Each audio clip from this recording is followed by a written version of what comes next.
All right, here we go. Today is the first day back from holiday break. It is January 6th, 2020. Field week day 1. Here we go. Just waiting for the team to get in here.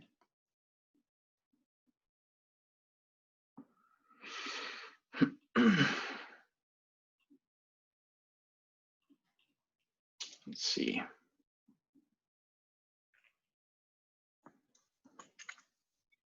Oh, snaps. There's the boy Luis. What's up, man? Look like you're just smashing some dinner too. That late night Eastern Standard Time. Yup. Lorelai, have a good Christmas. Yeah, she did. Awesome. Obeda. Obeda's happy. He just roll up in here real quick so I can mark him off for. I can stay for a little longer. He's in another time zone though, so it's okay, man.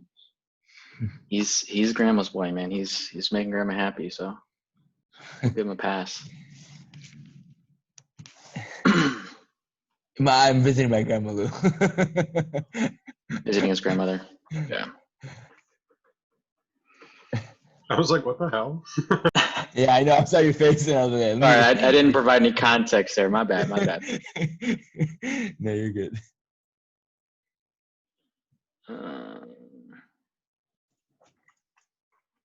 Let's see. Maybe.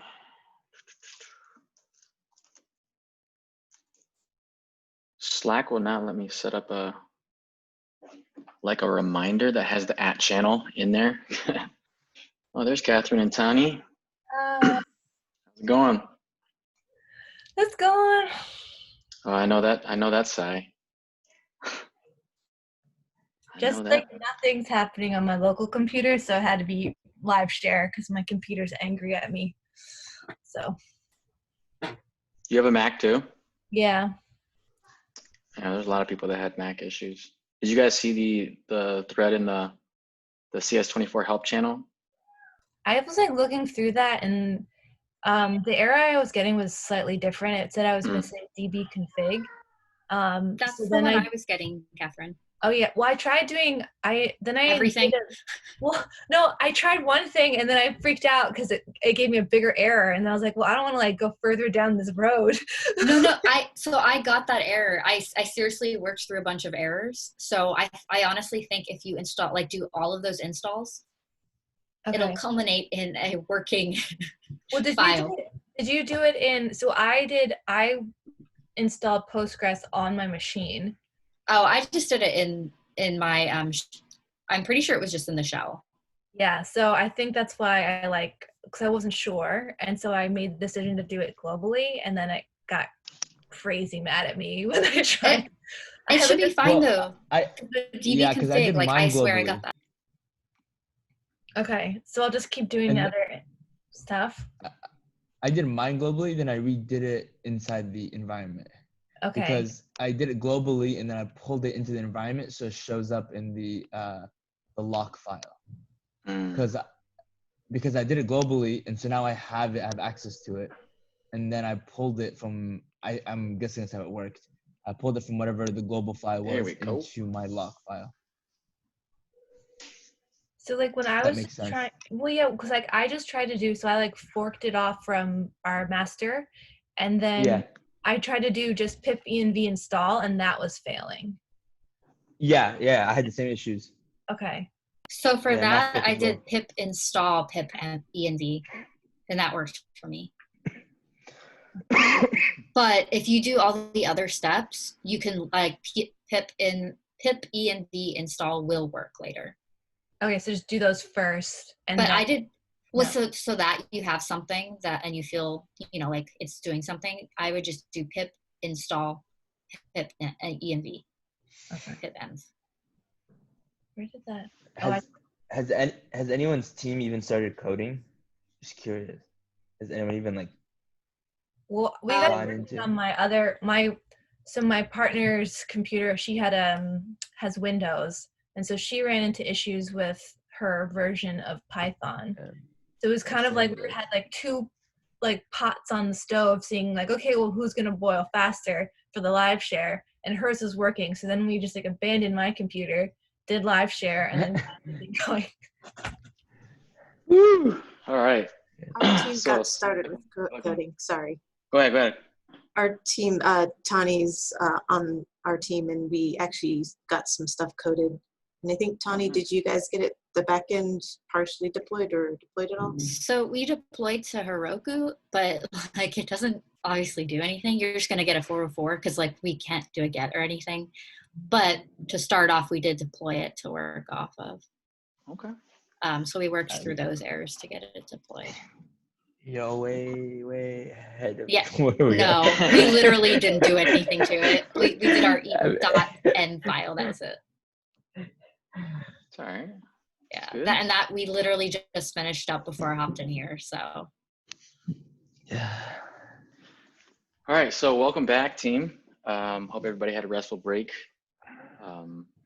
As you guys have noticed, getting your dev environment set up for this project is probably taking a lot of time, which is why they wanted you guys to play around with that stuff during the break or if you had time, but everybody needs a rest. So yeah, let's just go around and I guess let's continue to talk about your frustrations and any fixes you had. And I mean, Tani dropped some stuff in the channel there, and also Beta found a Stack Overflow thread. There's also another thread in the CS24 help channel that some people had found a working solution for people that were running Macs having issues with PipiNV. And then, sorry, go ahead. So my post, by the way, actually takes like the best of the thread. If you don't want to read through it, because it's like 40 or something messages. 40 it comments, takes okay. like, sorry. It's fairly long. So I just took like the important parts from it and added in things that additionally worked. And so, just awesome. Do it all. Because I don't know, again, which one specifically got it to start working.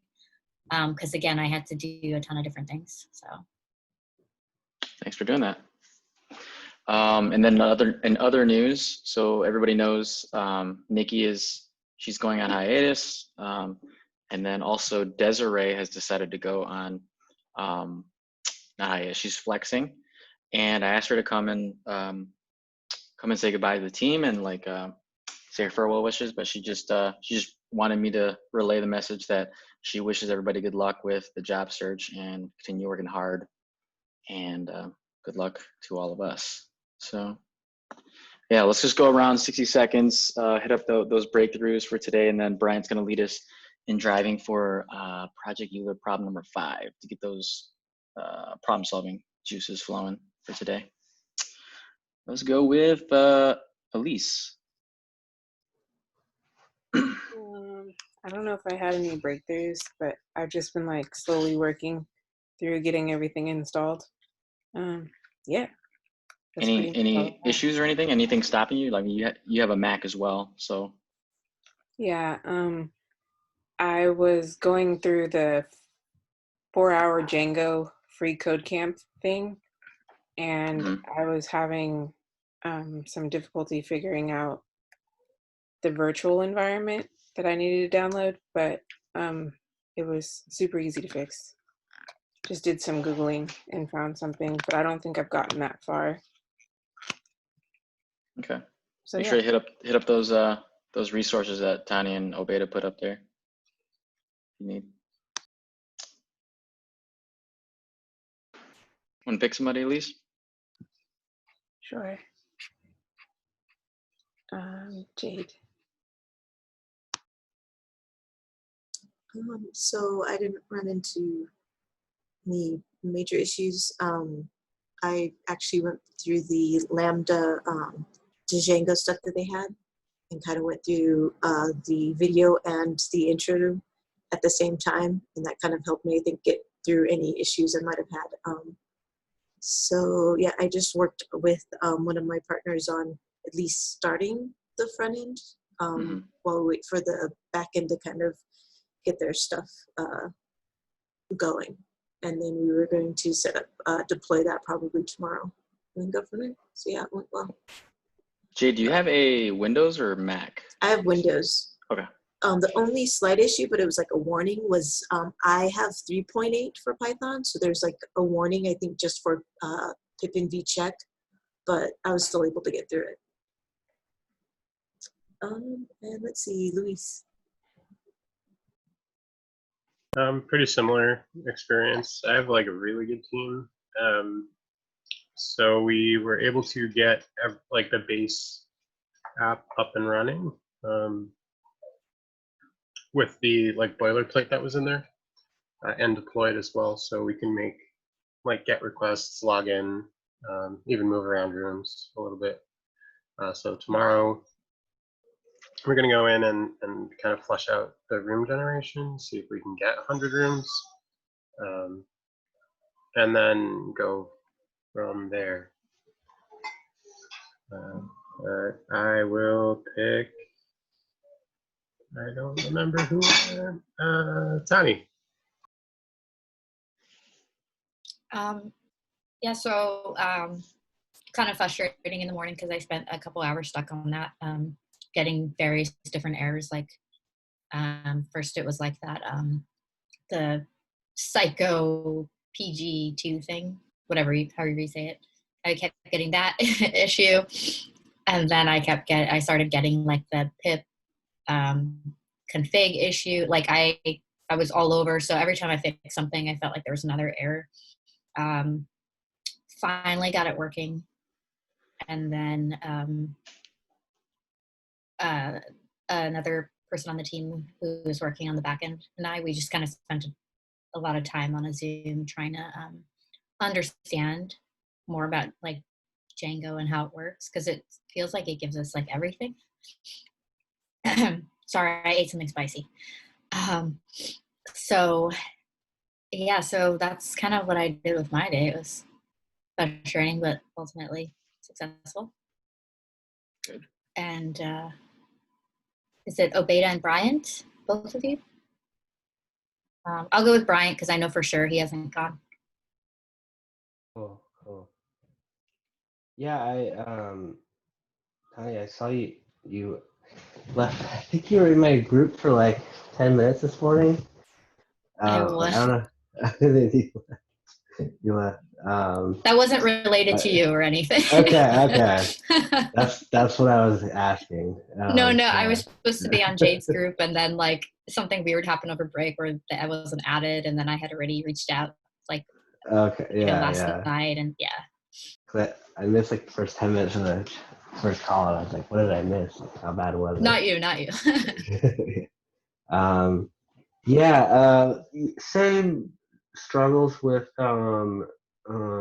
setting up, getting the starter kit set up, and I don't know, got through them, I guess. But thinking back, I wish I just would have. There was a guy on our team who just like started from scratch, and he was like, it seemed to work pretty well for him. I wish I did that and ditched the starter code. But I think seems like we're in good shape. I mean, we haven't deployed Heroku, but we have, I don't know, the framework, I guess, built out. And we decided, like, we talked a lot about what kind of classes we're going to make and how the game is going to work. Pretty simple right now, but I think we're in good shape. So yeah, it seems whenever I feel like things are going well.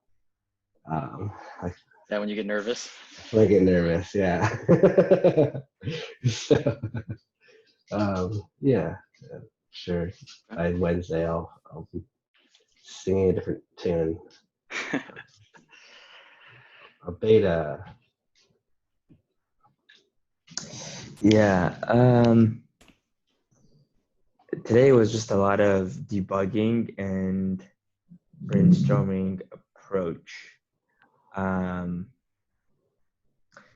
Yeah, that was pretty much it. And then I think we also started working on doing React.js in the Django application instead of doing two separate like front end, back end repositories. So we started on that. But yeah, that's pretty much it. I just got everything up and running on my local server. Sorry, it's really late. Is it local server? It's local server, am I right? Okay, good. Yeah, local server, like 30 minutes, like right before the call. So. Cool. And then, wait, Catherine, did Catherine go? I mean, I talked in the beginning before. Yeah, I don't think Catherine really went. Okay, so go ahead, Catherine, you're up. Catherine. Just everything that I had said earlier. Yeah. We did, my friend Miriam and I, we did get it deployed to Heroku, and we have auth and registration working through curl. So we've got that going. Then just have to figure out, the room generator, and hopefully the other people on our team can kind of jump in and help us out. The whole point of a team, right? Yeah. Okay, cool. Seems like everybody's doing okay. All right, Brian, if you want to lead the way, I'll start the timer. We got 29 minutes on the shot clock. We're going to be tackling number 5, which is the smallest multiple problem. Go ahead, lead the way there. Yes, smallest multiple. Maybe I'll. So I think to make it work, every time we do a new problem, it has to start in the index file so you can run it. And then when we're done, just drop it into like its own file, like prob 5. Okay. Just so that, because it won't run unless it's in the index. Yeah, it's possible. I forked this. Yeah. Okay. Thanks for that. Okay, smallest multiple. 2520 is the smallest number that can be divided by each of the numbers 1 to 10 with no remainder. What's the smallest positive number that is evenly divisible by all of the numbers 1 through 20? Evenly divisible. Okay. So how do we go? Do we just start to kick it off, or what's next?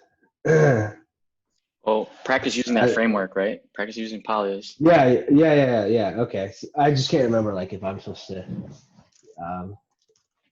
do it out loud or ask for volunteers. Yeah, anybody can hop in and jump in and make some suggestions. Cool. So what is the smallest positive number that is evenly divisible by all the numbers? What does evenly divisible mean? No remainder. Mm-hmm. Okay. Why did that seem so complicated in my mind? Okay. Well, I think then you're thinking of you start thinking of syntax right away, like how you're gonna do modulo and that sort of thing. Yeah, exactly. Okay. So start writing out some notes if you can. Same way like you would if you were an actual interview, just jot down some ideas and see if you can kind of create like a pathway, right? Like writing things down. Yeah, like you're doing. So is that like modulo 2 is equal to 0? Mm-hmm. Well, we don't even have to get that deep yet, Tani. Okay. I wasn't sure what you meant. I just meant understanding the problem like Brian's doing right now, and just getting the notes in there. And then for the plan, then you could dive a little bit deeper. Okay. So we have a range of numbers. 1 to 207. Or is that just 20? That's 20. Oh, sorry. It's a question. My screen is really small. That makes way more sense. I was like, that's a lot of numbers.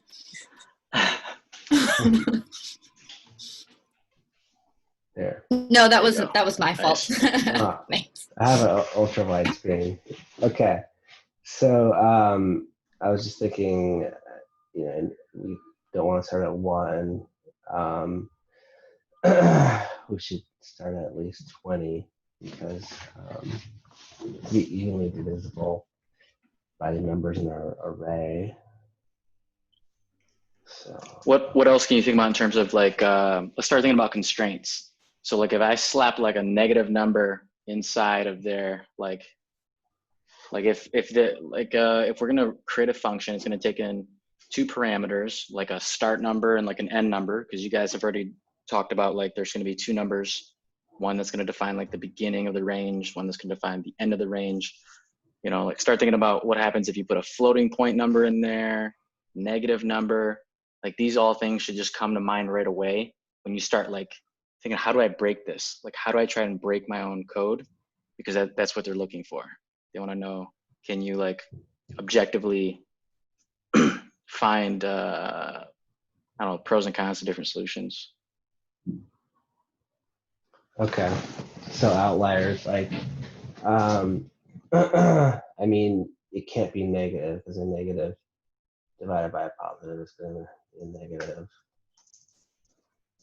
And it can't be a. It needs to be a whole number. Mm-hmm. Yeah.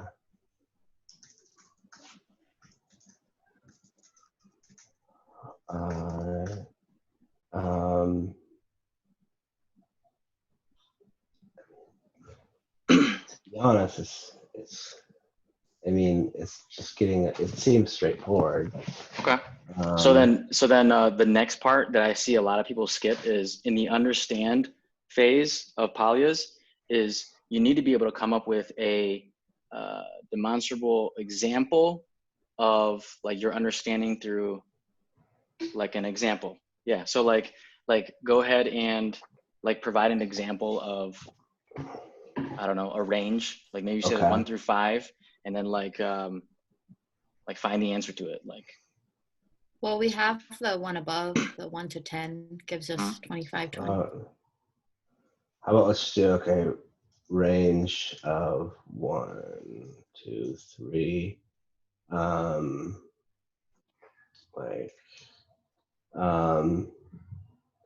So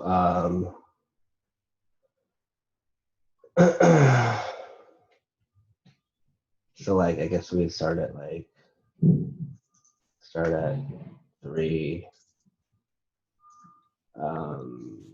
like 3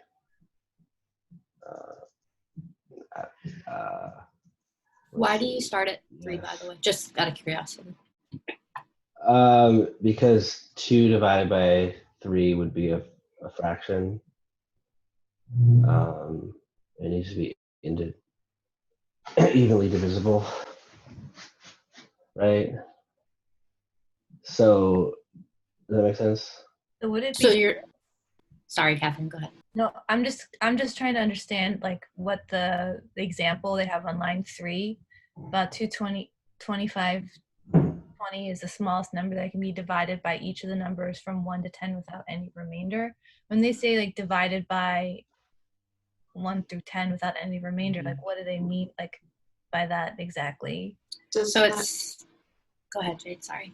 Doesn't that mean that if you go from like you have an array of 1 through 10 and if you input to 25, 20, each of those numbers, which is this, can be divided by each of those numbers in the array, and that is the smallest number that actually can be divided by each one of those numbers. That can be divided by each one and have a remainder of 0. Yeah. Of so 0, yeah. It's saying like every one of these numbers between 1 and 10 must be divisible by 20,000 or must go into 2,520 and not give you a remainder. But all of them have to be successfully divided. Another way to look at it is 2520 is the smallest common multiple of all the numbers 1 through 10. Yeah. Right? Okay. Yeah, I think that's a key. The title of the multiple.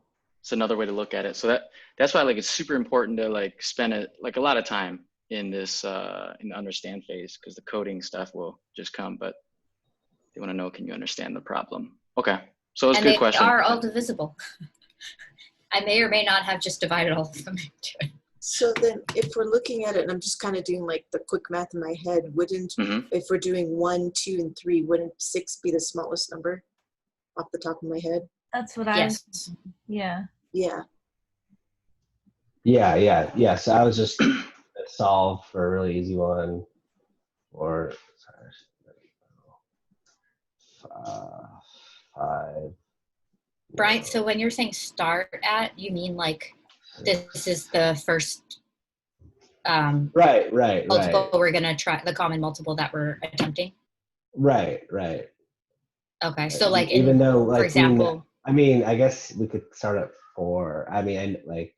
Well, wouldn't we want to start at, because is this number that you have in 14, is this one of the numbers, like say this is in an array, is this one of the numbers inside the array, or? Yeah. So I'm just saying range of 1, 2, and 3. That's our array instead of 1 to 10.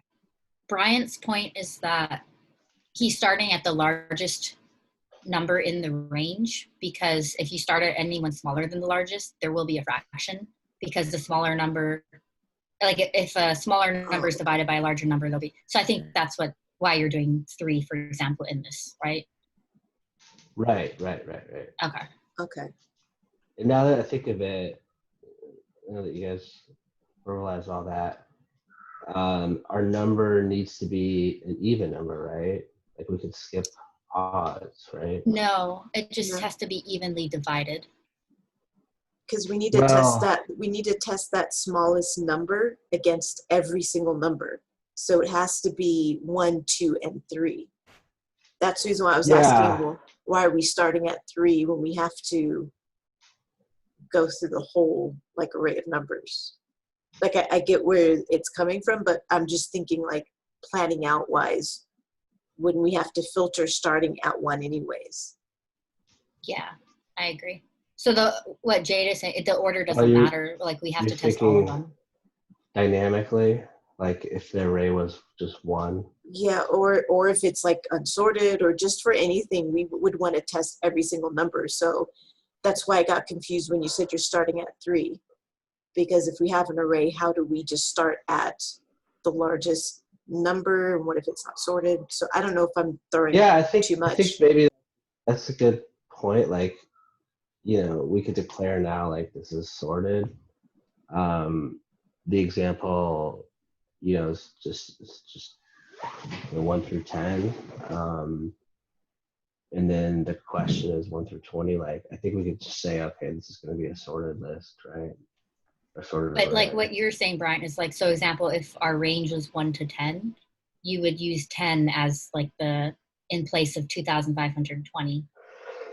Because if you choose any other number smaller than that, it won't be successful. So he's just placing the 2,520 at the largest. Like he's using the largest number in the range to replace 2,520, but we do have to test every single one against it. Okay. Just to give you guys a heads I get up, what you're both about of you are halfway saying. through the timer. About 16 minutes and 43 seconds left. So goal is try to come up with a brute force solution by the end of 16 minutes here. Okay. Even if it's just pseudocoded. One more thing is that I was thinking is that so in our number, so we have range and then number will be 3. The number is going to always, like, it can only be an even number, right? Because we have no, it's not numbers. It's not about even number. It's not about the even number. It's about each number, whether it's odd or even, being able to divide into that smallest multiple and giving us a remainder of 0. So like if it's difficult to think about it that way, another easy way to think about it, like I talked about earlier, is think of the smallest common multiple, right? So like something should come to mind right away. Like if your goal is to find the smallest common multiple for all numbers between 1 and 3, like what would you do? Like just don't think about code. just what would you do if you want to find the smallest common multiple of 1, 2, and 3? What's the first thing you do? Multiply them by each other. Multiply them by each other, right? But like Bryant, so on your line 9, evenly divisible equals no remainder. If that, maybe that's throwing you off. So when they say evenly divisible, they're just saying that means there will be no remainder. No, yeah, I get that. Sorry, so, no, I'm just like, it was just optimizing, like when I think of 1 through 20, like there's not going to be an odd number that will pass the criteria, right? Like there will be though. How can a number be divisible by 10 so and be odd? I'm going to tell you the answer is huge. The answer is really, really big. It is very large. Smallest common multiple of all numbers between 1 and 20, including 1 and 20, inclusive. It's huge. So like the goal is to try to figure out like an algorithm for a small like range of numbers, and then you can expand it. Yeah. Okay. So sorry. I hear what you're saying, Brian. It makes sense now. You're saying like if you're trying to divide, if you have to get a number that can divide by 2, you're saying it has to be an even number because an odd number can't be divided by 2 without a remainder. Yeah. Is that what you're saying? Yeah. Yeah. I'm just taking my 3rd grade math lessons. You're like leaps and leaps ahead of us. I see what you're saying now, though. So what was the point about multiplying the numbers by each other? Is that is that the answer or something? Well, if you just start just multiply 1 times 2 and then 2 times 3, that gives you like the combination of all the possible numbers, and then 1 times 3, the biggest number you get is 6. And if you take 6 and divide it by 3, divide it by 2, divide it by 1, you don't have to go any further up. Like you don't have to try to do 12 or 9, because 6 is the smallest number that can be divided by all 3 numbers and you get a remainder of 0. I don't know if that confused you, but that's kind of how quickly I did it in my head. So like a number. It's not confusing me. I'm just wondering, does that work for 1, 2, and 3? Does it work for every number? For a range? It doesn't work out in the example because I multiplied. I checked it. I just tried 2 times, 3 times, 4 times, 5. That gave me like a million, like a couple million or something. So I don't know what's missing. Okay. Is there a reason that was not successful, or does it only work for smaller? Did you multiply all those numbers together, Tony? Is that no. Yeah, and it was massive. So can you guys see my dumb person solution here? So this is like the brute force dumb person's like non-coding solution, right? All I'm doing is I'm finding all of the multiples of 1, all of the multiples of 2, all the multiples of 3, and then I'm searching through with my eyes, and what do I see that matches? It's 3, right? Wait, sorry, Brian. Did you stop sharing for? You guys see that? Okay, there we go. So basically all I did is I for each number, I wrote down the multiples of each number, right? And then I just circled the multiples that matched, right? So if you can think of, can you come up with a brute force solution of code, of pseudocode, that would do something like that?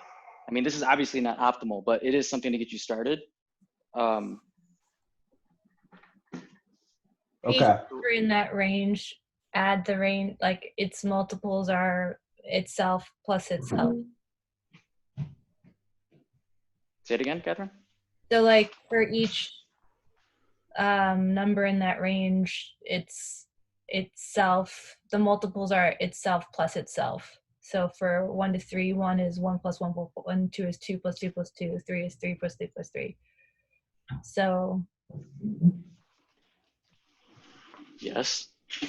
And what can you do with that, in terms of pseudocode? Let's start with the idea of writing a function. So we're going to write a function. How many parameters is it going to take? So we could make arrays for 1 through 20. We can make multiplication table arrays for 1 through 20, right? Well, we're looking, so where the input is a range of numbers, the output is the smallest least common multiple, which is a single number. So you need to calculate, like if what you just did, you're calculating the multiples for each number in that range, and then finding where that value is true in each of those lists of multiples. Yes. Okay, so then, Brian, if you want to share your screen again, can you pseudocode that up? We got about 10 minutes on the shot clock here. Maybe start with the step 1 would be just creating a function that takes in 2 inputs. One would be the what, Catherine? The start of the range and the end of the range. And are those inclusive, exclusive? Inclusive. Okay. Okay. So just for this part, Brian, you're just writing in plain English, just like step 1, 1 parenthesis, and then just write it in English, like create a function that takes in 2 parameters, and then like you can just name them right there.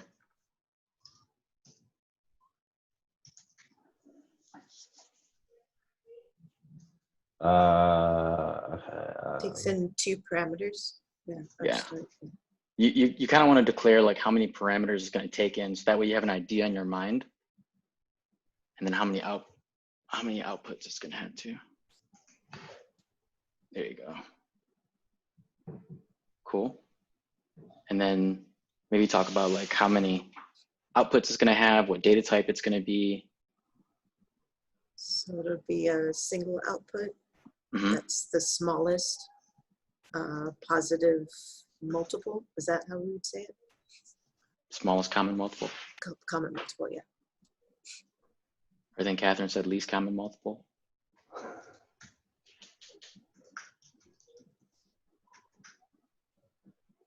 Nice. Okay. So that's good. So then step 2 would be what? So you've created this function. What's the first thing the function's going to do? We talked about. It will, I'm sorry, I don't really, I don't totally get the way of checking that you guys. Sure. Can somebody, go ahead, Brent. So, I mean, it tests whether,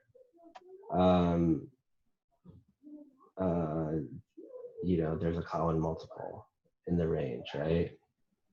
Or I guess whether it tests, it looks for a common multiple for numbers in a range,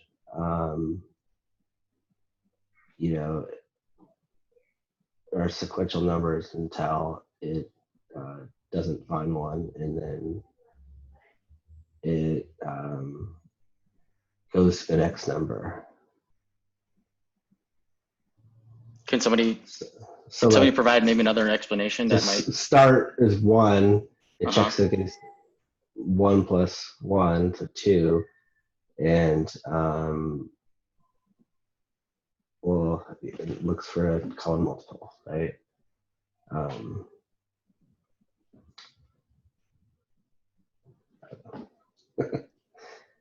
So what if here's an idea. What if you went through each individual number in the range, right? And what you did was you just picked a number. You said like, I'm gonna go up to 10. So for every single item in that, in the range, like, so the first number would be 1, you take 1 and you'd multiply it by all numbers 1 through 10. So 1 times 1 is 1, 1 times 2 is 2, 1 times 3 is 3. And then you do the same thing for the next number, which is 2. So 2 times 1 is 2, 2 times 3 is 6, and so forth. And then you basically whatever number results when you multiply those numbers, you'll check and see if it exists in an array already. If it's not, add it. If it is, then just skip it. And then at the end, you'll have like a bunch of numbers, right? That would be like the least common multiple of all the numbers in your range. And then you could take like the first item in that array that you made if you wanted. That's just one idea. Does that make sense? I go back here. That makes sense. Okay. Brian still looks like, go ahead, Jade. So basically what you're saying is we're doing all of the math, putting it in like a results, like either an array or some way of holding it. And then you check that to see what is the smallest number. Correct. Out of it. Otherwise you skip everything else that doesn't apply. Correct. So you have like your results array right here, right? Then you have a function, and we can call it find least common multiple. Takes in two params, a start and an end, right? And if we're doing JavaScript, look like that. And the first thing you would do is what? To get, well, how would you use these? The start and the end to declare, to make some variables. Like start times start plus 1, start times start plus 2, like until you hit the end number. You could. How would you do that in like a for loop version? Yeah, that's right. That's right. But like, how would you, like, if I wanted to write a for loop, like how would I write that using these? For I equals start, comma, I is less than equal to n, I plus plus, end. Brian, can you stop sharing? Yeah. Just to see the board. Thank you. Is that like, you want it right there, Brian? Yeah. Okay. Okay, so it's going to iterate through, like, let's say we have 1 and 3 right here, right? It's going to iterate through. So what's the first thing we want to do then inside of that for loop?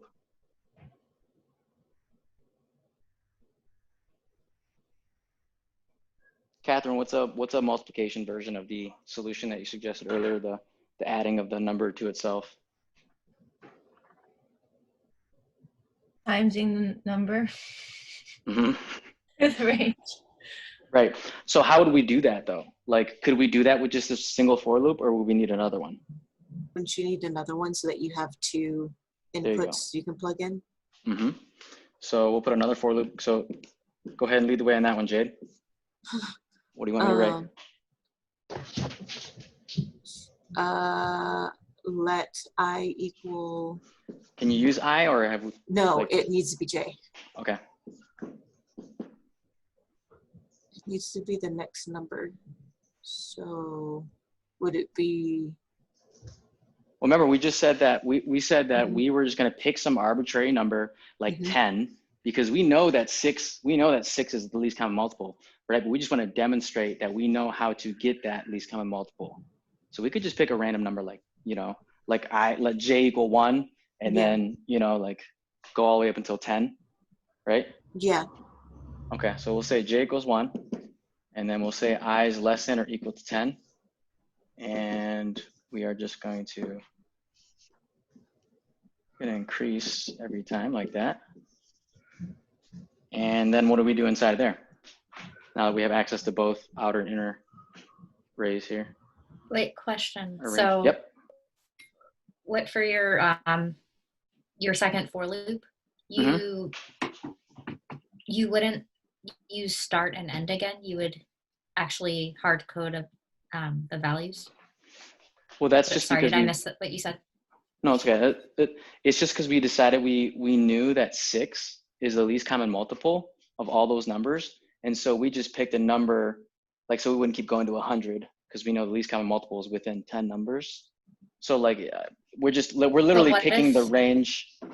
We're literally picking the range like that because we're going to multiply every one of these numbers by the numbers in our initial range, right? So we're doing like So it'd be like 1 times 1, 1 times 2, 1 times 3, 1 times 4, 1 times 5, and so forth, right? For each one of those.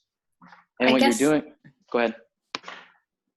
I'm more like, so if you put in, like, you hard code these values, though, doesn't it make your function less dynamic? Yeah, yep. But our goal, we're still in the understand. We're still in the understand phase. So like, we just want to understand what's going on, because we like think we know it, but we don't actually know it because we can't verbalize it. So this is how we're going to end up verbalizing it. Gotcha. Okay, thank you. Yeah, no problem. So that's our goal, right? Because last thing you want to do is go to an interview and you say, oh yeah, I know how to do this. It's pretty easy. Yeah, it's pretty easy. Okay, well, go ahead and pseudocode it for me. And you're like, what? Like, you know what you want to do. You know 6 is the least common multiple of 1 through 3, numbers 1 through 3. But how do you write it? You know, so you need to write down a few examples first in your head, even if you have to hard code some values. That's okay. So where will we go from here? How am I going to use I and J? Multiply them. Okay. So what do you want me to write? Product equals I times J. You have to write a keyword to make sure that okay.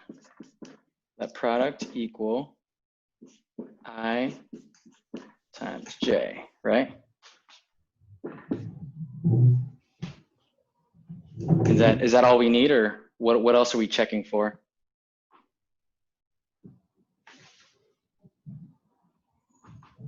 Do we want to push product to results though? Yes. As well? Yep. But in doing that, like, to make it so you don't have any duplicates in here, what would you need to do inside that second for loop to make sure you're not, because the first one's going to be 1 times 1, right? It's going to be 1 times 1 so that's going to equal 1, like that.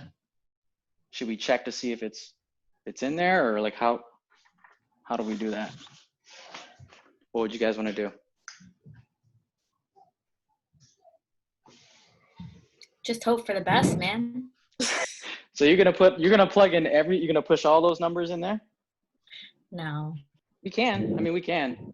There's nothing to say you can't. The time we check is so costly. We already have 2 for loops.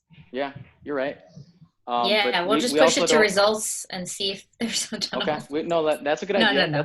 I know. I have no idea. No, Catherine's right. Like 3 for loops would be horrible, right?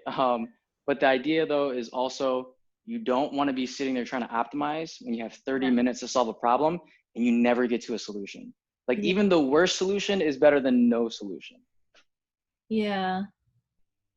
So how do we get to what's the fastest way to get to a solution from here? This is an interview.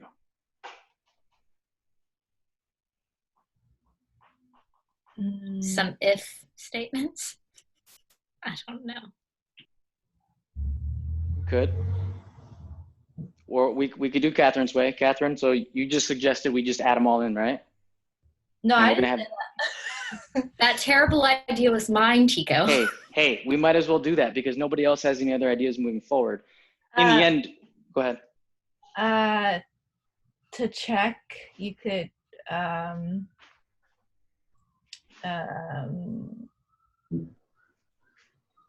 if length of array is less than 0 or less than 1, you can push. That could be one check. You could push product into results. Okay. But will that check for that specific number, though, is the question? No, we could do a JavaScript method. I'm just trying to rack my brain. Think of like if it's like find or filter one of them that will return like a true or false. Let's see. You said like filter or find? There's something that like has like a Boolean value result. I'm looking up filter. I'll be right back. Go ahead and keep going if you can. If you have to leave, that's okay too. I had to put my daughter to bed. So Brian, go ahead and re-lead the way, please. All right. So Catherine, you said filter or find that. Tico. I think something like that. One of them has like a returns a Boolean, I think. Okay. I'm not sure.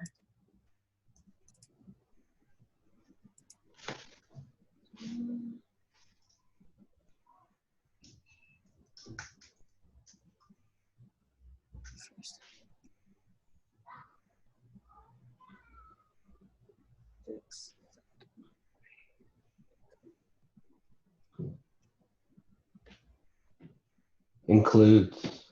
Is includes? Yeah. Yeah, includes is what gives you a true or false, a Boolean value. Nice. Then you could check if the whatever includes the product whatever, and if it's true, well, if it's false, if it doesn't include it, push it to the array. So you would say like if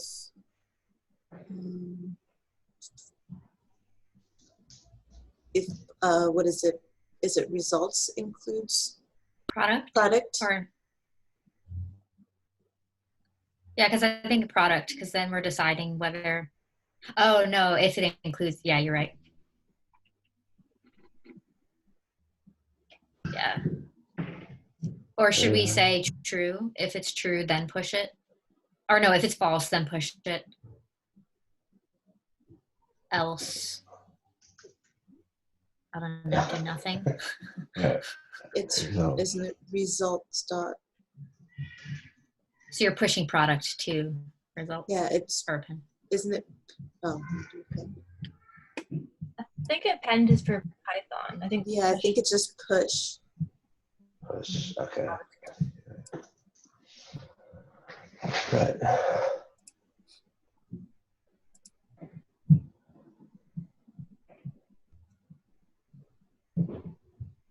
Okay. And then you've got to return results at some point outside of some for loop. I totally jumped. I'm glad my camera's not on. Okay. Would we return it outside of the first for loop?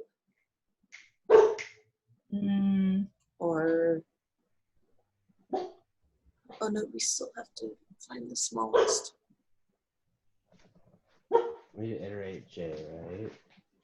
So that's what I'm not totally clear about. Is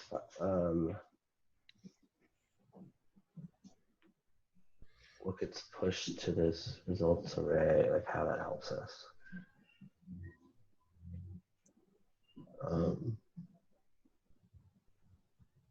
Because we almost want to make sure that what we want is to make sure that every single number in that range has this product in common.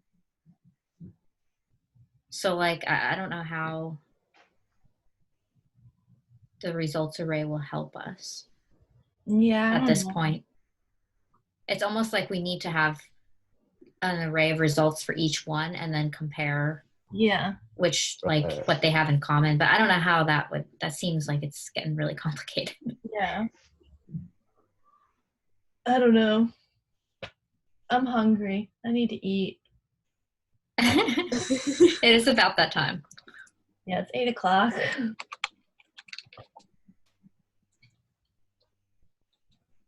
I think what he was trying to do is put all the multiples inside of there, and then you compare and find the smallest one. I think that's what he wanted us to do. It's like a brute force way of checking all the multiples, put it in results, and then find smallest, and it should, like you're finding the common one. But how do you find the common one? Because they all have to have it in common. Like each number that you put in has to. Each number that you're multiplying has to have that number in common. Right. What is? So how are we making sure that that's occurring? I think do we need to? There you go. Oh, good call on that. Results. Is it? Oh, you need to put Prototype? a parentheses around the results and the false. Right? In order to make that if statement work, it has to be, Oh yeah, going from Python to Good call, Jade. I was like, what? Yeah. Okay, false is not defined. Is it lowercase? I think it has to be uppercase. Oh, that looks right. Oh, yeah. Gosh, that's so confusing going back and forth. Seriously. We're not returning anything. Yeah, so, we have to return something, right? Yeah, on 34 and a half. Oh, wait, no. Which line is that? 30. Yeah, 34 and a half. Return what? We just try results just to see if it. Okay, so we're pushing all those numbers.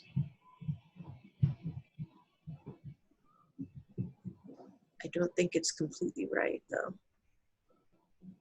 Wait, why do we have the J plus equals 1?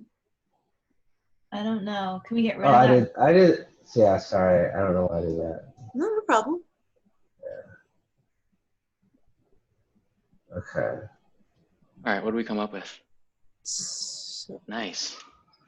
All right, we got something. Just kind of figure out what happened. Okay, so what did you guys do? Wait, so Tico, I'm confused on how we're ensuring that every single number in the range that we're checking has the same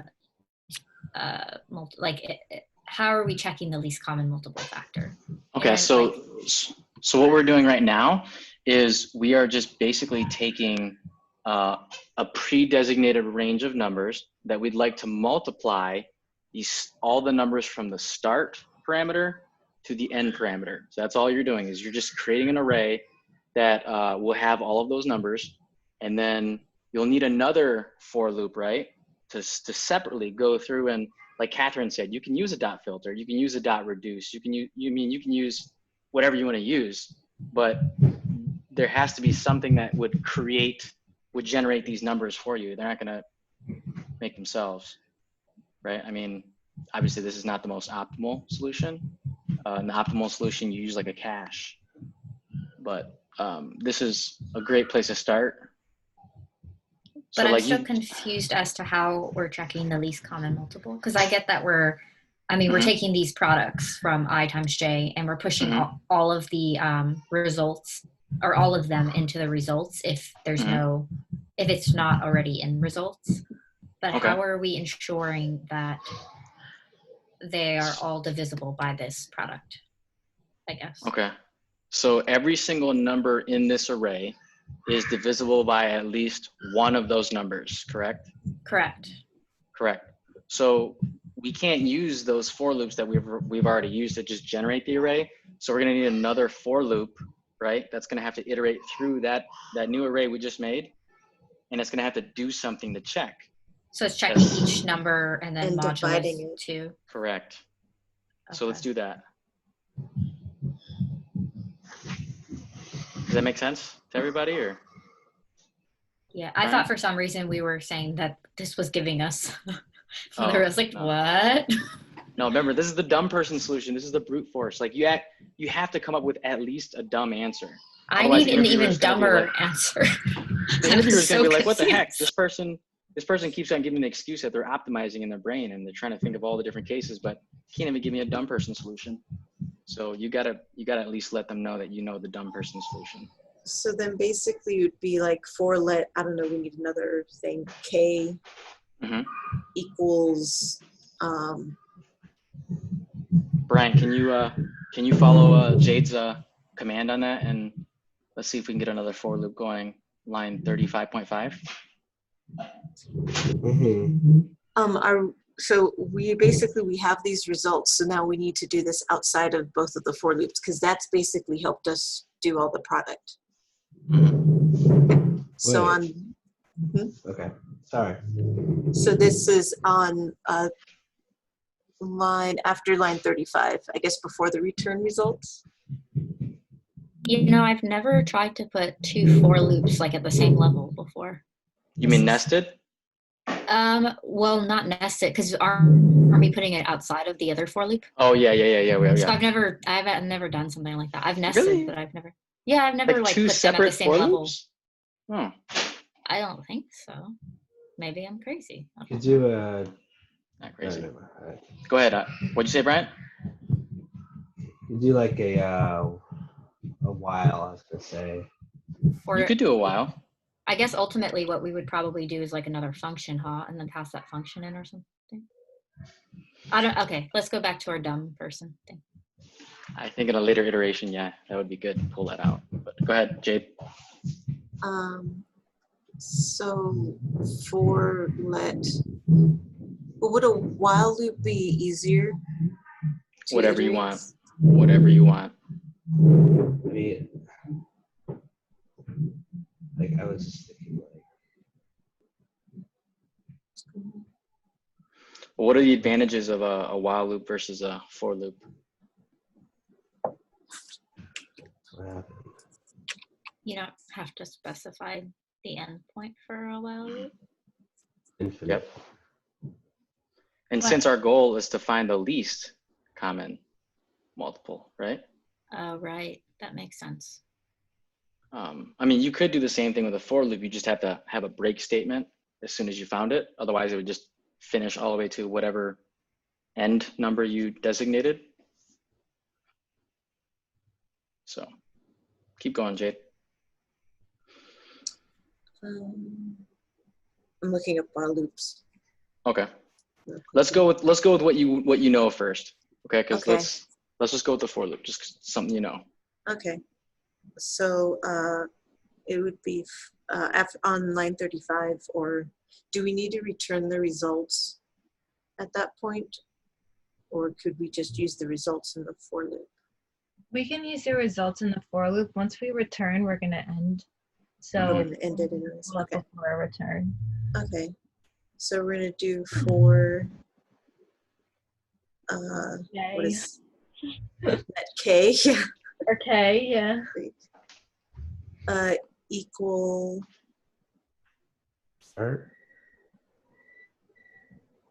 This I'm a little unsure of, but it would make the most sense, wouldn't it? Or no, we're looping through the results. Yeah, that. Yeah, so start at 0 because the index, and then go to the length of the array. So yeah. Dot length. It's okay is less than. Results dot length. Mm-hmm. Nice. L-A-N-G. T8. And I don't think there is a parenthesis after length. No, there isn't. The Python JavaScript. Yeah. Python's so hard. Good. Yeah. Okay, cool. So now we're iterating through each individual item in that results array. What are we going to do to each number? How do we check? We need to make sure they're divisible by the range that we have. Mm-hmm. Do we need another for loop? Oh God, no. No, I don't. I hope not. Hey, don't fret. Don't freak out about multiple for loops yet, because like until you're like a pro at multiple for loops, nested for loops, then you can think about cache. But right now, like you'll sit there and spin your wheels in a circle and you'll never get a solution. I can guarantee you right now. I know, but I just like there's so many. I mean, it's either that or like you come out of the interview and like not have found even a dumb person solution. And then the interviewer's like, well, this person's not really cut out to work at our company because they can't even get the dumb solution. So, right? We should be able to find a solution and then we can optimize. That's what Polys is for. Yeah. Step 4, iterate. Okay. So Brian, you said another for loop, right? What would another nested for loop give you access to then? the range starting at or 1 through 10 or whatever, 1 through 3, start and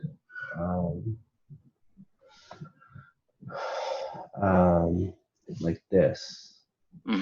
So how'd you write that? Yeah, there you go. Let me just change to HHKL. I'll tell you guys right now, it does get easier. The more kind of problems you do, like it'll just become second nature for you to want to nest for loops, like in your brute force solution in your head. And then eventually you'll get to a point where you'll just tell the interviewer like, hey, my brute force solution would involve nested for loops, but that's not optimal. So I will use a cache instead. I do this, this, and this. You won't even have to code out the brute force solution as long as you tell them that you know it exists. Hey, but for us right now, this is where we're at. This is where we're focusing.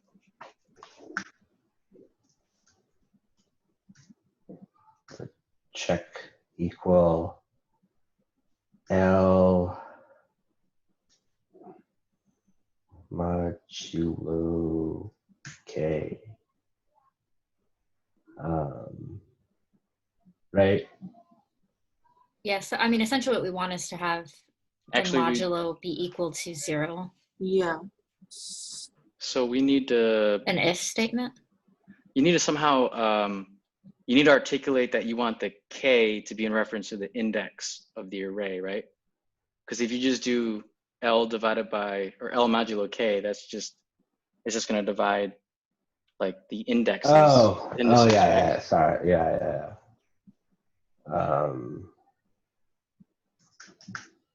Results. Can you actually, anybody else see that? Right. You got the right idea for the how to access the item in the array, but what about the order of the things that you're comparing, like L and then results at the index of K? Do you want to divide L by? We want to divide the results by L? Yeah. Yeah. Okay. So just switch, put results first and then modulo and then L. There you go. Something that may help with that is like writing really, really clear variable names. So for line 25, instead of calling it results, which, I mean, I wrote that up there, but we can write multiples, that might make it easier in your brain to keep track. Like let multiples be, like an array of multiples, right? Yeah. So on 25, just put multiples, but don't forget to put let, if we're going to change that now. Well, you can also, Command D results and then change it to multiples. That's true. Yeah. If you highlight. Optimization. What's that? Command D? Yeah, Command D, that gives you all the instances and then you can change it all at once. Do it again, hit D again, hold Command, hit D each time until you've got all the results. Yeah, and then you can type in multiples. That's so cool. That's like my favorite thing ever. I like that. For the multiples array, do we have to do it like const multiples or let multiples? Yeah, you have to have keyword for JavaScript, unless you guys are doing Python. On 25, yeah. There you go. How are we going to remember all this? Trust me, it just becomes second nature. You guys will do so many of these problems, and it helps that we're getting you to do them now. Like I didn't start doing this until a few months ago, like you guys are already doing this now, not even all the way through CS. Wait, what happened to the... Does it have to be a let? For what? The multiple. Oh yeah. Because it's going to be changed, isn't it? It is, but with const, like you are basically saying, yeah. So with an array, you're just saying that it has to maintain an array data type. So like if you think about it, like let's say const multiples equals a house, right? Anything inside the house can change. Like I can move this whiteboard over there. I can move this lamp over there, but the house is ultimately the same. It stays in the same spot. So like you can have const multiples if it equals an array, but if it equals like a specific data type, like a number or something, like a true value, then yeah, you'd have to change that to a let. Okay. Thank you for Good catch. clearing that up. Thank you. Good catch. Yeah, though. thank you. So then basically we would say if check equals 0, since Mhm.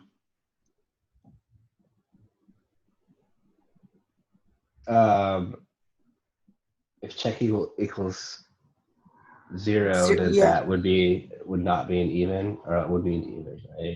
That would be a multiple. Okay, so Sorry, then, Jade. No, you're fine. You're totally fine.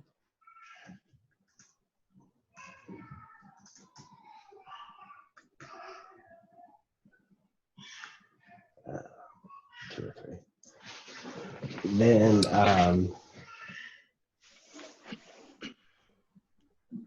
We're actually Return check? Would we return it? What would we do? If we return it, it'll tell us. Do we need another array? I was thinking the opposite, like if like it equals 1, then break. Wouldn't we want to return multiples at k? Correct. Yeah, because that would be the least. So that array, remember that array is an array of multiples, right? And we're looking for the least common multiple. So that's why like the naming is super important for you when you start like coming up with variable names, function names. Think of things that will stick out to you as you're going through your code, because anytime you talk about your code to somebody, you get nervous. Naturally, I'm nervous right now. Like you get nervous. But if you have clear names, it's going to be easier to even make the right choices when you're nervous. So K would technically be like index. Yeah, so you want to return, you can say console log multiples at k. Just to see what happens. Yeah. Yeah. Brian. You want me to? Yeah. No. That's the dangerous side. I was like rhetorical. Sorry. Yeah. All right. And let's see what happens. Let's run it and you see what happens. Just really quickly, there's a return multiples outside. Mm-hmm. Yeah, something happened when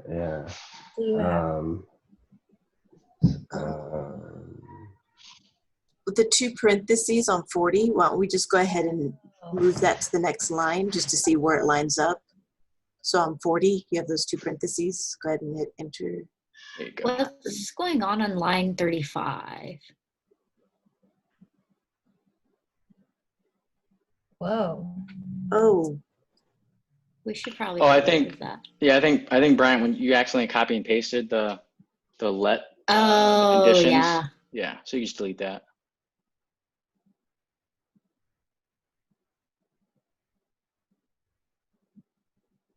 Don't we have to get rid of that whole thing?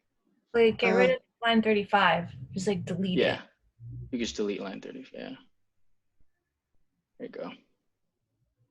And then you can backspace 35 and 36. I'm missing one more parentheses. Mm-hmm. All right. Can you highlight the parentheses on line 40? Just like click on it. Okay.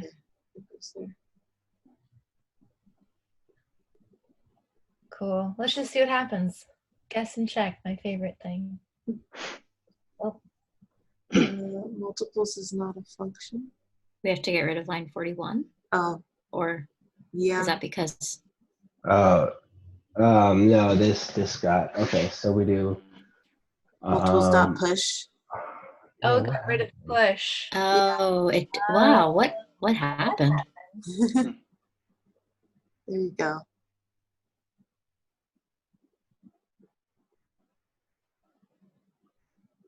That was not defined. Oh, we had 2 for loops. It got rid of that other for loop. Oh my goodness.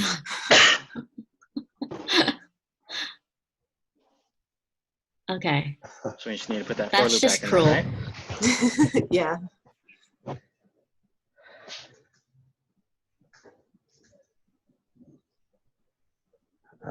Is that when you copied line 27? I think it happened when you did the Command D. Some reason Yeah, It, something got messed up. yeah, Maybe it messed highlighted up. something. It messed something up. So, go start. So. Yeah. Yeah, you Line had it right. 27.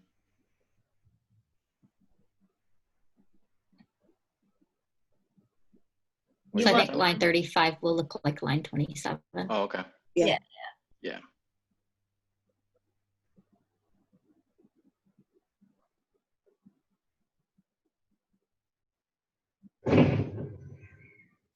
I know it may not make a lot of sense right now, but eventually like you'll have that light bulb moment where like this is just all just come natural to you in terms of like how the nesting works and then being able to optimize it.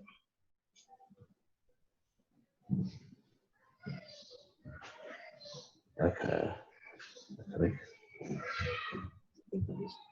There we go. What's the first one? Oh, 6. So, oh no, it didn't do it. Oh, it did. Oh, It did. Well, if you go up, right, like it'll console.log all the multiples or every time that it brings back a remainder of 0. And so like the first one with 3 numbers should be your number. So like 1 is only divisible by 1, so that's why there's only 1 that's being console.log, right? 2 is divisible by 2 numbers, right? Wait, 2 is divisible by 2 numbers from the range. So it is divisible by 2 and by 1. So that's why there's 2 numbers. Yep. 3 is divisible by. Just really quickly, because we have on 28.1, we have up to 10, but I think, Brian, when you were doing the actual function, like, didn't you do 1 through 10 or 1 through 3 or something? So that's why we're getting above. Can you scroll down real quick, please? We're getting 10 because I picked that arbitrary number 10, remember? So, yeah. That's why it was confusing and why we're getting more. So like eventually, like after you prove that you can understand like how this is working, then you can figure out how to make those values dynamic. You don't have to hard code them like 1 and 10. Does that make sense? So essentially to get the right answer, but to get our answer, if we put in larger numbers, we're going to have to look for the one that repeats it 20 times. Like you'd ultimately use a cache.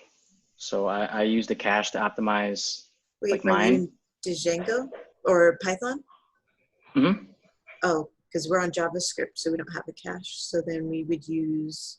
Oh, sorry. Yeah, you use an object. Object. Yeah, you use an object. And then you would store a key value pair.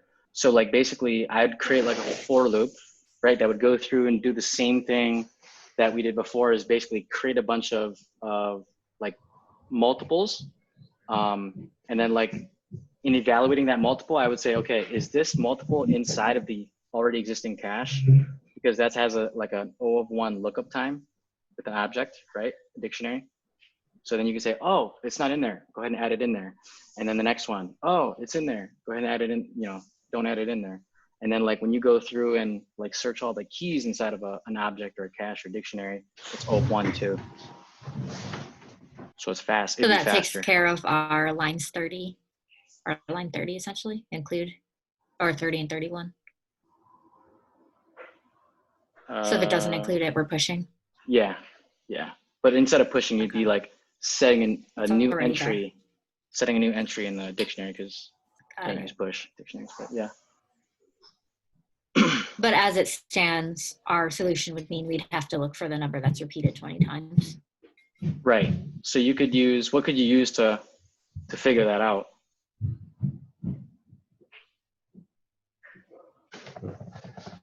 Another array. Another for loop within a for loop. You guys are taking this to like the next level with like the 18. I feel like it's getting more abstracted away. What's even easier than that? Like, couldn't we just divide it? Count. Since we're looking for the answer in this example, since we're doing 1 through 3. If count is 3. Yeah. Mm-hmm. So then okay. So for the actual answer, we do if count is 20. Let count equal 1.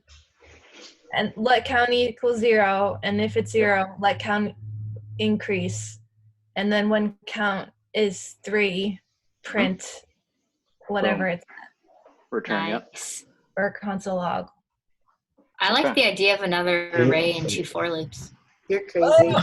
You're crazy. What? It's already a wreck. Totally. All right, Okay, so Catherine, go ahead and give whoever. Go ahead and give Bryant the. Go ahead. Yeah, so in line 39.5, you can say count plus equals 1.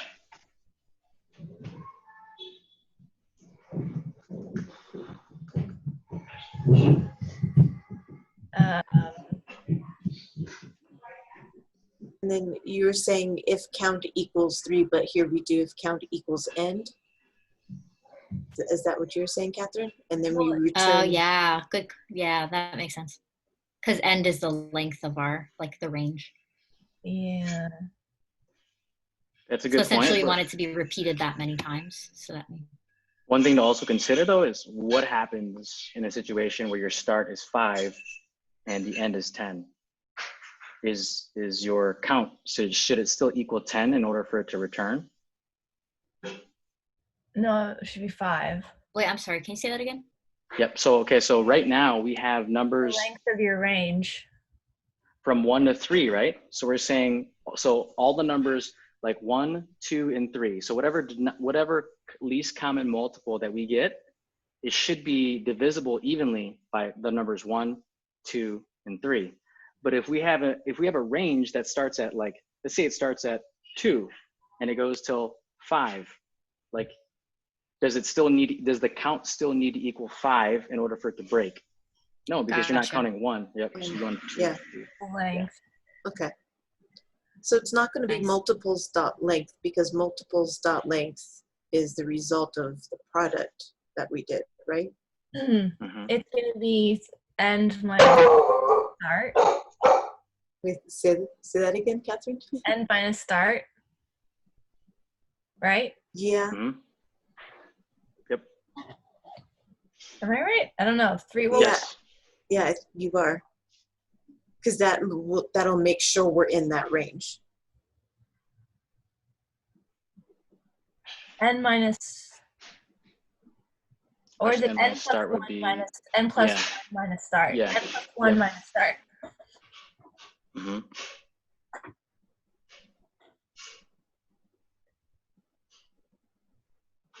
There you go. That's a nice little optimization right there. I like it. How do we describe this?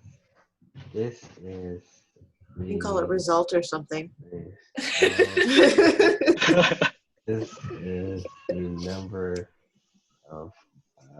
Make it simple. Counter. Count and counter. It's a range length. So, Right, there we go. I like that. Yeah, Range just length. Range the length. whole thing. Range length. Catherine for the win. Yeah, and that's still better than saying So it's 4 within a 4. n plus 1 minus start. Or should it just be n minus, can I just do plus 1? Yeah, it doesn't matter. Yeah, it doesn't matter. What? Operations? Yeah. Yeah. Okay, and then so if count equals range length. Console log equals at k.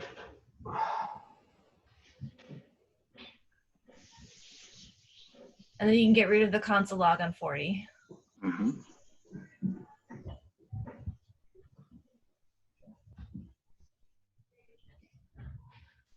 So I think if we go to our interviews together, we've You're got still a chance, returning. guys. You're still returning multiples at the bottom, I think. Yeah. So we get rid of the. So what would be even nicer is what if we just created a variable that would be like we could call it like LCM, let LCM equal 0, right? And then like at the end, we return it after we've set the value for multiples k equal to LCM, just so that you have that to be able to return it. Oh. Does that make sense? Like you always want to return something. Like that's just kind of like it's good etiquette, good function etiquette. Like you always want to return something with a function. So wait, where do we define it, you said? So like you can do it anywhere. Just the same way that you did. Yeah, like you did let count equals 0. Like you could do it. I mean, you'd probably want to do it outside of this for loop, right? Because it needs to have like that global scope. Yeah, you could do it there. Yep.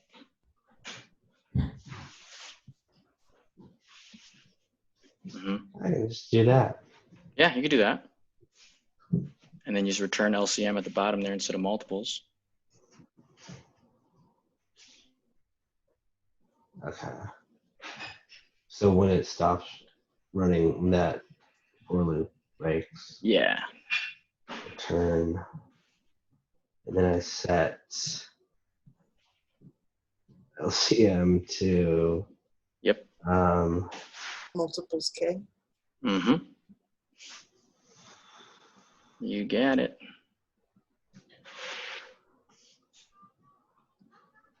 Thing is, console logs multiples K.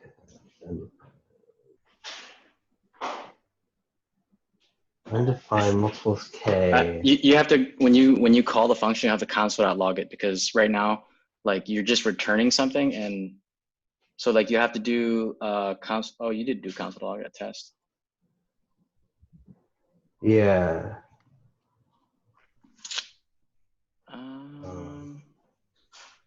Range length equals Are you 3 outside? minus 1, 2, 3. You know, you could do is you could just put another return LCM inside of on line 47, and it would just break out right there.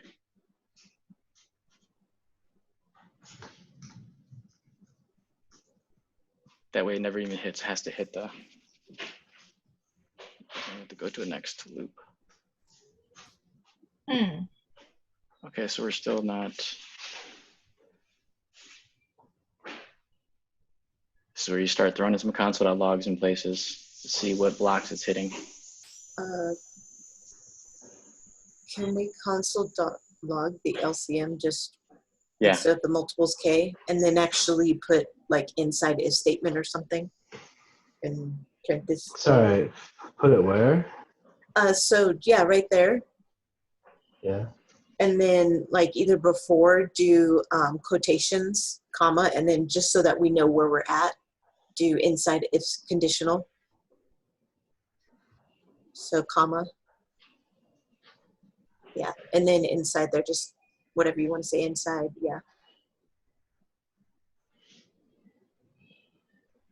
LSM, is that like a sister drug to like LSD or? Yeah. So it doesn't that mean it's not actually possibly reading the variable that let LCM? Yeah, it's not hitting that. So one thing that I noticed that so that the place where we're currently declaring the count variable, is it put in a place that the count variable will be remembered loop after loop? No. You have to take it outside. Yeah. Outside of that loop. Declare it outside of that loop, right? Mm-hmm. So like on line 35.5, we could put it there. Yeah. Because if we leave it in there, right, like that loop just starts over and always starts at 0 every single time.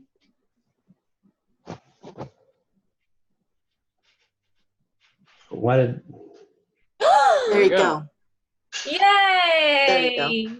There we go. You know why it would turn undefined is because you set let LCM equal to, or you didn't even like initialize it with a number or a value. You just put let LCM, so it automatically, if we put 0 there, would it return 0? Okay. So then, do we want to test out 1 through 10 just to see if we get the same result? Yeah. Mm-hmm. So when you're there, put 10 and see if we get 20. What is it? 2520? Yeah. Oh, poo. You have to change the end, right? Wait, go back up. Is it so line 28? 28. Yeah, so It's only 28, giving- yeah, we're, Yeah. right, yeah. Wow. So we need to change figure out how those. to make that dynamic, right? How could we make that I mean, dynamic? there's no such thing as less. Well, I mean, it's only going to go up to like that number of multiples, right? Like it's only going to take every single numbers 1 through 10 and multiply them all the way up to 10, but no higher. So like the highest number is going to be 100. I think 100 you're is in gonna be a loop, Brian. So like 10. So press stop. It should stop it. There you go. Why was that? Could I be just multiples took out dot nothing. length. 10 to the 10. So like end to the end power. No, that's too big.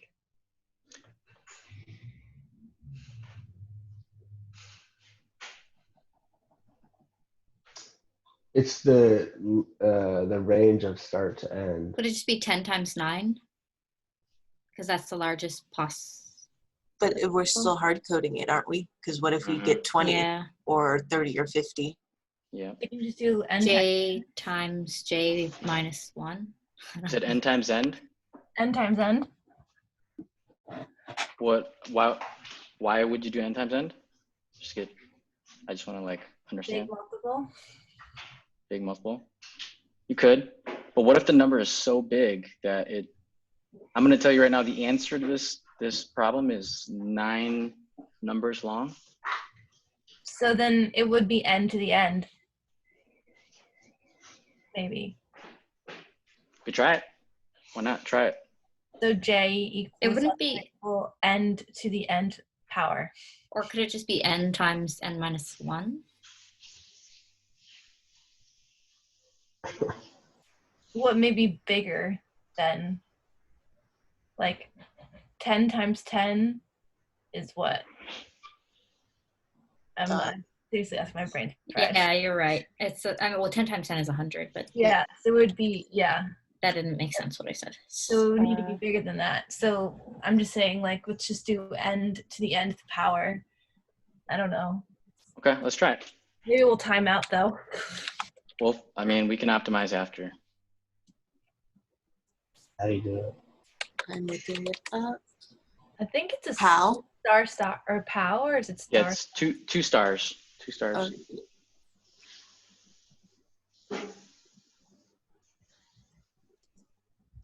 Okay. Wait, so did you change the right? Did you change the correct variable? That needs to go to 28, not 27. Instead of j equals 10. Why did I do that? It's the end of the day. Everyone's tired.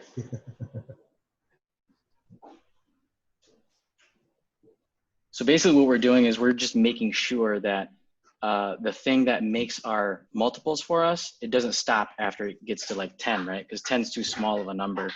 Mm-hmm. It's got to go to this n to the nth power.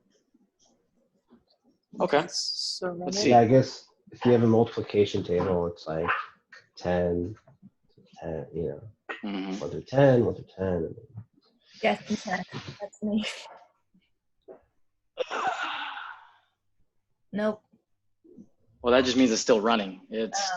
So our stuff is not very optimal, right? No, not at all. I can tell you right now that like my answer, because I use a cache, it runs in less than a second. Do you want to stop it and go back to 3 just to make sure it's still working properly? Sure.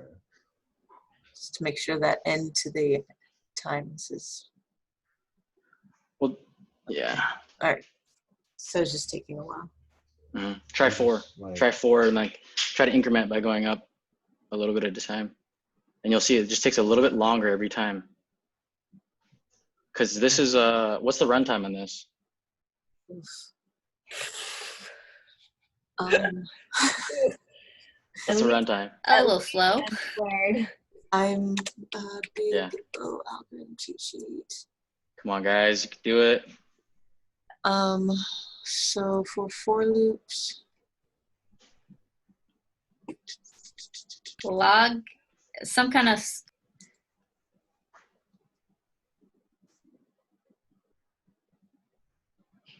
not log, right?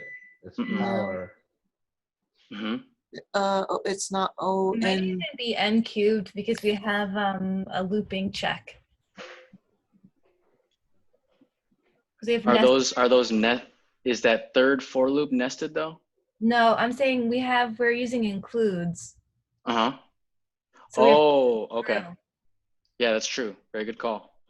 Yeah, so if that does any looping, then yeah, she's right. Then it does go to n squared, n cubed, N cubed. O of n cubed. Oh God. Under the hood, is that what includes does? It will iterate through and find the I'm pretty sure. passed in parameter? Yeah, because it's checking to see if in that Yeah. multiples, if that number is there or not. Okay, so yeah, that'd be n cubed. That's why it's slower. Okay. Well, we could eventually find a solution with this answer if we had all day for the computer to run. How could you? I don't want to take any more of you guys' time, but like just conceptually, how could we use a cache then? Because a cache is O of 1 lookup time, right? Because if you do that dot includes method, that's like a for loop, right? That's a O of n lookup time. So it would take n number of times, n number of I guess operations. Whereas like O of 1 lookup time of like an object in JavaScript, like that's super fast. Yeah, I would just say instead of doing const multiples of an array, I would do an object and then add that into an object. Check if the key exists. If it doesn't, add it. So check this out. Here's something else too that Brian actually he hinted at earlier that nobody picked up because I mean this is still a new problem for you guys and this is taking like me days to like get to this point, but he suggested starting at 3, and he has a good point there because like every single number needs to be divided by like the largest number, right? I mean the smallest number needs to fit in the least common multiple, and the largest number does. So why not just multiply the largest number by its or find the multiples of the largest number until you find one of those numbers that every single number underneath it can be divided by. So like you would do like, okay, so let's say your end is like 3, right? So then you just sit there and you use a for loop to create all of the multiples of 3, and you put them in your multiples array, and then then you have, or every time you calculate one, you evaluate it right there. You say, is this divisible by 2? Is this divisible by 3 or by 1? And you just kind of go like from that top number all the way down. And if it hits all the checks, right, all the way down to 1, then you say, all right, push that up into my array. So does that make sense? A top-down kind of approach, yeah. Approach. Just knowing that like the highest number needs to be like every small number that is underneath that high number, it needs to be evenly divisible. And that decreases, yeah, okay. The run, yeah. Okay, that makes sense. Yeah. I need to eat. I'm hungry. Yeah. All right, I'll drop the answer. Or do you guys just want to see my code run, and then you just see the answer from there? I can just drop my code for you or whatever. If you don't mind. Also, yeah. I still think we could do like instead of doing I++, we could like iterate to the next. We could skip odd numbers. They're never gonna work with our. You start at 2 and then do I+2. Yeah. But I'm going to tell you right now, like you'll see that odd numbers do also divide evenly into this really, really large number. Yeah, prime numbers. Because like if you take 5, which is an odd number, into 2520, that's still divisible. No, but Brian's point is that for to be divisible by 2, it has to be an even number, right? Like if the number ends in like 3 or 5, it'll never be divisible by 2 or 9 or 7. But what about like 5 being divisible? Like I'm just looking at the example 2520. Well, 0 is fine. 0 is even. Yeah, I see what you're saying. Yeah. Yeah, I think Brian's right. That would speed things up. Yeah. Yeah. Okay. So yeah. Are you smiling at that, Bryant? Yeah. So it's you're not crazy. Hour to persuade hour and a half to persuade one person. Hey, no, I believed you at the beginning. I'm trying to understand. Once I understood what you're saying. I'm just confused by what you were saying, but it's not that I'm just not understanding. You're explaining it. I'm just not getting it yet. So it's just before we wrap up, he's saying so 2 only goes into numbers that end in have an even last number. So 2 can't go into 25, or what is it? 2521. It couldn't go into 2523. It can't go into 2527. Can't go into 2529. Mm-hmm. It has to be an even ending.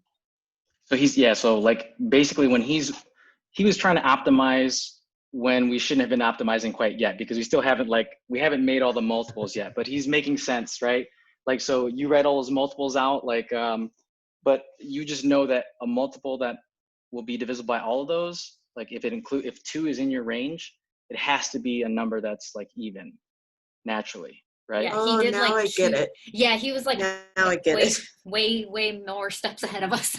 Yeah. At the very beginning. Had 10 steps ahead. We were like, what are you talking about?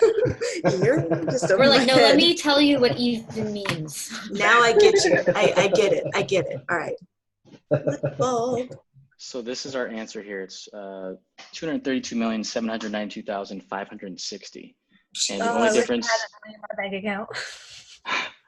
The only difference is I do exactly what you guys are talking about here. I just use the cache and I look in there to see if the key is equal to my endnum, and then I just set that equal to a variable called largest key, and then I just do the whole modulo thing, and I actually use 2 while loops. So this is not even that. It's not even that optimal, even though I use a cache.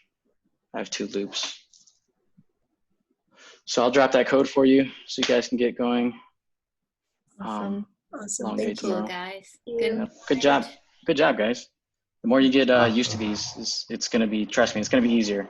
And you've already gone through the hard stuff, so it's good. All right. See you out tomorrow. See ya. Thank you. Yeah. Okay.